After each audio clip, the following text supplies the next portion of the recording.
Master CVV నమస్కారం. భృక్తరహిత తారక రాజయోగం, దాని పరమార్థం, భావము. శ్రీ మాస్టర్ సివివి గారు సృష్టి నిర్మాణ క్రమంలోనికి ప్రవేశించి తనకు తానుగా విస్తరించి ఇంతవరకు రహస్యంగా ఉన్న సృష్టి పరిణామ క్రమంను తొలగించి ఈ విశ్వాన్ని, మానవులను శాశ్వతంగా ఉంచాలనే కోరికతో ఇలాంటి కార్యము యోగం ద్వారానే సాధ్యం కాగలని గ్రహించి భౌతిక శాశ్వతత్వము పొందుటకు, జనన మరణ చక్రం నుండి తప్పించుకున్నటకు రూపొందించిన అసమానమైన యోగమే ఈ భృక్తరహిత తారక రాజయోగం. భృక్త అనగా పూర్వపు జన్మల కర్మలు, రహితమనగా వాటిని లేకుండా చేయడం. రాజయోగం అనగా కుటుంబ జీవనం కొనసాగిస్తూనే యోగ సాధన చేయడం. ఈ నూతన యోగంనకు సైంటిఫిక్ యోగం అని కూడా పేరు కలదు. ఈ యోగం నందు అవగతం కాని అనేక విషయములు నిక్షిప్తంగా ఉన్నవి. ఆచరణ జ్ఞానంతో పరిశీలించిన ఈ యోగం నందు 3 రకములైన యోగ పద్ధతులు అంతర్లీనంగా ఉన్నాయి. అవి: 1 భృక్తరహిత యోగము, 2 తారక యోగము, 3 రాజయోగము. మొదటిది భృక్తరహిత యోగము. గుప్తముగా లేదా రహస్యంగా ఉన్న కుండలిని బహిర్గతము చేయుట. భృక్తమనగా గుప్తము లేదా రహస్యము. గుప్తంగా ఉన్న కుండలిని అని అర్థం. దీనిని చైతన్యం చేయడం లేదా బహిర్గతం చేయడం అంటే రహితము అని అర్థం. మాస్టర్ సివివి గారి అనుగ్రహంతోనే కుండలిని భృక్తరహితము చేయవచ్చును. సృష్టిలోని మరి ఏ శక్తియు కుండలిని లోనికి ప్రవేశింపజాలదు. విధి దీనికి ఒక లక్క సీలు వేసిన 3 పొరలు గల పెట్టెవలె కుండలిని కాపాడుచున్నది. ఇది అతి రహస్యముగా తలచబడి ఉన్నది. దీనిని భృక్త అందురు. దీనిలోనికి ప్రవేశించుటను రహితము అందురు. భృక్త అన్న పదమునకు మరొక భావము పూర్వకర్మము. దీనిని రహితము చేయడానికి ఈ యోగమునకు శరణాగతులై సాధించితే తరింపజేయును. పూర్వకర్మలన్నీ పరిశుద్ధమై రహితమైపోయి పరిమిత ప్రజ్ఞాస్థితి నుండి అంతర్యామి స్థితిని పొందుతుంది. అదే మోక్షము, ముక్తి, స్వాతంత్ర్యము, శాశ్వతము. ఇదే సత్య రహస్యము. 2వది తారక యోగము. మనస్సును పరిశుద్ధము చేసి తరింపజేయునది కాబట్టి తారకమని నామకరణము. అట్టి తారకమే బ్రహ్మమని సాధకులు గ్రహించవలను. అట్టి దానిని ఉపాసించవలసి ఉన్నది. జనన మరణ వార్ధక్యాది సంసార మహాభయం నుండి దాటించున్నది కాబట్టి తారకమని పేర్కొనబడినది.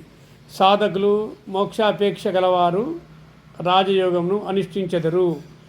తారకము మనస్సును పరిశుద్ధము చేసి తరింపజేయునట్టిది కావున తారకమునకు మించిన యోగం లేదు. 3వది రాజయోగము. రాజు అన్న పదం శ్రేష్టత్వమును సూచించును. రాజయోగం అనగా యోగములలో కెల్లా శ్రేష్టమైనది అని అర్థము. యోగములలో రాజు లాంటి యోగము కావున రాజయోగమని చెప్పవచ్చు. పూర్వకాలమున రాజులు అనుష్ఠించుచు వచ్చిన యోగం కావున రాజయోగమని నామకరణమైనది. ఆధ్యాత్మ బోధ విద్యలన్నిటిలోనూ సర్వోత్కృష్టమైన రహస్యము, అన్నిటిలోనూ పరమ రహస్యమైనది కావున రాజగుహ యోగమని పేరు వచ్చినది. ఆధ్యాత్మ బోధ విద్యలన్నిటిలోనూ పరమ రహస్యమైనది కావున దీనిని రాజవిద్య, రాజగుహ యోగమని బోధించిరి. అది ఏ బ్రహ్మజ్ఞానము, ఆత్మజ్ఞానము, సత్యజ్ఞానము.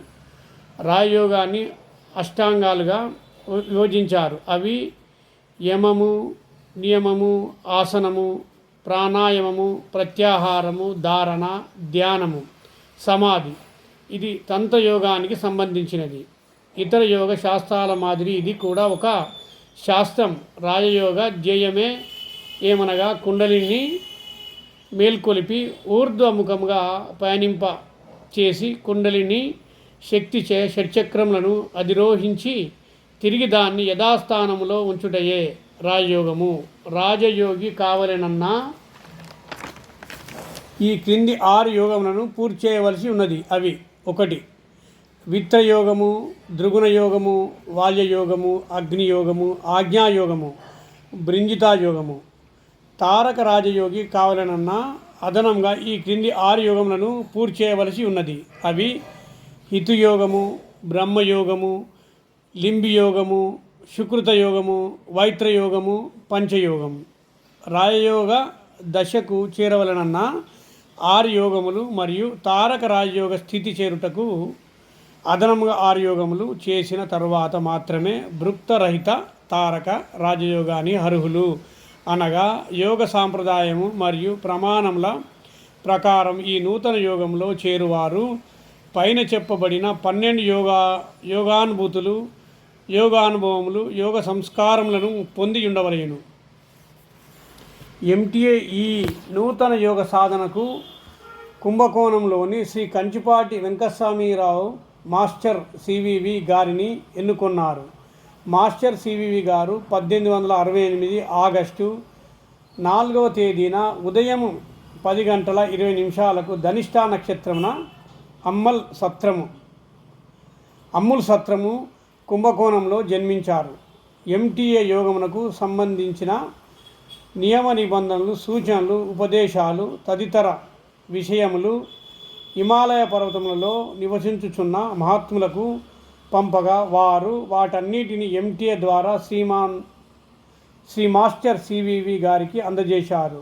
ఎంటీఏ ఆదేశం ప్రకారం శ్రీ మాస్టర్ సివివి గారు భూమి మీద మానవ దేహంలో శాశ్వతత్వము స్థాపనకై భృక్తరహిత తారక రాజయోగము సాధన చేశారు. కొంతకాలం తర్వాత శ్రీ వెంకటస్వామిరావు గారిని మాస్టర్ సివి అని నియోగించడం జరిగింది. వారు నూతన యోగమును 30/5/1910 తేదీన సమయము 8:30 సాయంత్రము 8:30 ప్రారంభించారు. 1910-1922 సంవత్సరంలో తమ యోగంలో 752 మంది మీడియంలకు ఇనిషియేషను ఇచ్చారు. ఈ యోగంలో ప్రాణాయామము, ఆసనంలో అవసరం లేదు. పూర్ణ ప్రయత్నం తర్వాత శ్రీ మాస్టర్ గారు మానవ సృష్టికి అణువు కారణమని కనుగొన్నారు. అణువు ఒక జన్మ నుండి తర్వాతి జన్మకు కర్మఫలములను తీసుకొని వెళుతున్నది. కర్మఫలములను మానవ శరీరం నుండి బయటకు విసిరివేసినా కానీ మానవ శరీరము శాశ్వతంగా నుండజాలదు. జన్మ సమయమున ప్రాణం అనే స్థిరత్వము మానవ శరీరంలో వాయు రూపమున ప్రవేశించును. భౌతిక శరీరమున ప్రాణం ఉన్నంతకాలము జీవము ఉండును.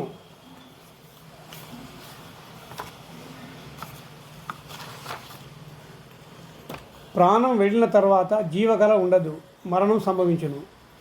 మానవ శరీరంలో నాడీ మండలం ద్వారా ప్రాణవాయువు సంచరిస్తున్నది. నాడీ మండలమునకు విడిపోవు స్వభావం కలదు. శరీరమును కాల్చితే అది ప్రాణమును కోల్పోయి నశించును. భక్తి శ్రద్ధలతో యోగము యొక్క నియమ నిబంధనలను పాటించుతూ 10 సంవత్సరములు ప్రార్థన చేస్తే ప్రస్తుత జన్మలోని పూర్వజన్మలలోని కర్మఫలములు ప్రకంపనల ద్వారా విసిరివేయబడును. వైబ్రేషన్లు నాడీ మండలం ద్వారా వస్తాయి. సావధానంగా సాధకునకు జ్ఞానము కలుగుతూ డెవలప్మెంట్ జరుగుతుంది. యోగ ధ్యాన సాధనా సమయంలో స్థిరంగా నుండే నాడీ మండలము ఏర్పడును. నూతన నాడీ మండలము ప్రస్తుతం ఉన్న నాడీ వ్యవస్థలో లోపలి ట్యూబ్గా శాశ్వతంగా స్థిరపడును. దాని ద్వారా ప్రసరించే ప్రాణవాయువు మానవ శరీరం నుండి ఎన్నటికీ నిష్క్రమించదు. ఈ పూర్ణ వ్యవస్థ ద్వారా ఏర్పడిన మానవ శరీరము రూపభేదము, క్షయములు లేకుండా శాశ్వతంగా నుండు స్థితిని పొందును. సృష్టికర్త విషయమును సువ్యవస్థీకరించడానికి తాత్కాలిక సవరింపులు, టెంపరరీ అడ్జస్ట్మెంట్స్, అనేక కోర్సెస్, నిబంధనములు, రెగ్యులేషన్ విషయంలోకి మాస్టర్ గారి ద్వారా ప్రవేశపెట్టారు. ఈ నిబంధనలో భగవంతుని నిబంధనలు, గాడ్స్ రెగ్యులేషన్స్ గ్రహముల నిబంధనలు ప్లానెటరీ రెగ్యులేషన్, నక్షత్రముల నిబంధనలు నక్షత్ర రెగ్యులేషన్స్, తదాస్తు దేవతల నిబంధనలు తదాస్తు దేవతాస్ రెగ్యులేషన్స్, స్త్రీ దేవతల నిబంధనలు స్త్రీ దేవత రెగ్యులేషన్స్, ఋషుల నిబంధనలు ఋషి రెగ్యులేషన్స్ మొదలైనవి గలవు. భౌతిక శరీరం శాశ్వతమునకై సుమారు 900కు పైగా నిబంధనలను 1910లో ఏలిస్ కామెట్ ద్వారా విశ్వంలో ప్రవేశపెట్టడం జరిగింది. ఆ రెగ్యులేషన్లు ప్రస్తుతం విశ్వంలో పనిచేస్తున్నవి. ప్రస్తుత కాలంలోనూ భవిష్యత్తులోనూ మన అంతరిక్షంలోనూ భౌతిక ప్రపంచంలోనూ అనేక రకములైన ఉపద్రవములు, నైసర్గిక మార్పులు సంభవించనున్నవి. ఈ బృహత్ కార్యంలోనూ మాస్టర్ గారు మీడియంలను భాగస్వామ్యం చేశారు. యోగము పరిపూర్తి కాగానే మానవులకు ఆకలి, దప్పికలు, నిద్ర ఉండవు. ప్రతి మానవుల్లోనూ కుండలిని అనే మాలిక్యూల్ పరమాణు సముదాయం కలదు. కుండలిని మూత్రావయములు, పేగులు మధ్య ఉన్నది. అంతరిక్షంలో ఒక కాస్మిక్ కుండలిని కలదు. దానిలో కోట్ల కొలది మాలిక్యూలులు నిక్షిప్తమైనవి. యోగ సాధకుడు ప్రార్థనా సమయంలో కాస్మిక్ కుండలిని తట్టినట్లయితే అది మానవ కుండలిని కదిపి అతని పూర్వజన్మల కర్మఫలములను తెలుపును. అతను మాస్టర్ గారి ద్వారా పరమాత్మను తన పూర్వకర్మల ఫలములను తొలగించమని వేడుకొనవలెను. యోగ సాధకుడు ప్రతిరోజు రోజుకు 3 సార్లు ప్రార్థన చేయాలి. ఉదయం 4 నుంచి 8 గంటలు, సాయం వేళలో 4 నుంచి 8 మధ్యను, రాత్రి పడుకునే ముందు ఒక రివ్యూ ప్రార్థనను చేయాలి.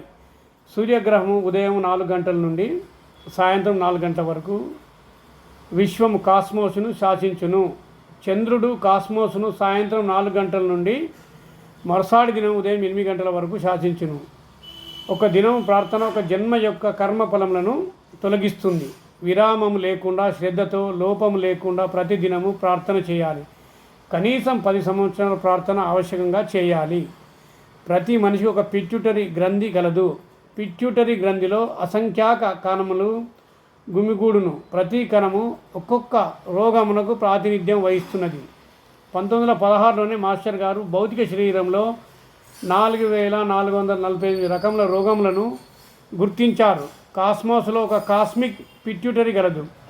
దానిలో కోట్ల కొలది మాలిక్యూల్స్ జమ అయినవి.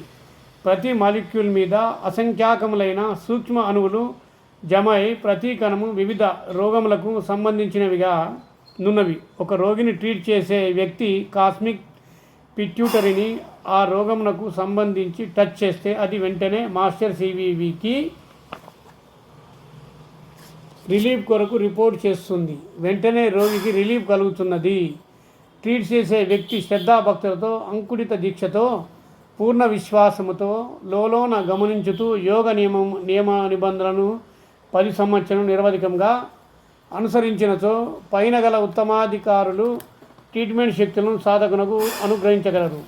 సాధకుడు శుద్ధ శాకాహారి, పొగ తాగనివాడు, మద్యం సేవించకుండా నుండేవాడు కావలెను. గ్రహములు, ఋషులు, దేవతలు, నక్షత్రములు మొదలైనవి భూమిని, మానవ దేహములను నియంత్రిస్తున్నాయి. అవి చాలా శక్తివంతమైనవి. మాస్టర్ గారు మొదట వాటినన్నిటిని, ఆ తర్వాత భూమిని, మానవ దేహాన్ని నియంత్రిస్తే కానీ మానవ శరీరంలో శాశ్వతత్వ స్థాపన సాధ్యం కాదని తలచారు. ఆ విధంగా చేసి తర్వాత వారు భూమికి ఒక హార్న్ కవర్ తయారు చేశారు. ఆ కవర్ భూమిని కుప్పకూలకుండా కాపాడుతుంది. ప్రస్తుతం మానవ దేహంలో జీవాణులలో కొన్ని లోపములున్నవి అని వానిని సంస్కరించి ప్రస్తుతము జీవరాశి ఉన్న భూమి, దానితో పాటుగా సౌర కుటుంబంలోని గ్రహముల నిర్మాణంలోని కొన్ని లోపములను కూడా సంస్కరించిన కానీ ఇది సాధ్యం కాదని MTA 1 పాయింట్ల ఆదేశం ప్రకారం కొన్ని కోర్సులను 1912 నుండి 1922 సంవత్సరాల మధ్యను తన మీడియంల చేత చేయించారు. 1922లో ఆ కార్యములన్నీ పూర్తి అయినవి. ఇక ముందు కోర్సులు చేయవలసిన అవసరం లేదని, తన నామస్మరణ మాస్టర్ సివివి నమస్కారం అని ధ్యానం చేస్తే సర్వకార్యములు సంపన్నం కాగలవని శిష్యులకు ఆదేశమిచ్చారు. శ్రీ మాస్టర్ సివివి గారు 1922 మే 12న కుంభకోణంలో శరీర త్యాగము చేసినారు. Master CVV. నమస్కారం.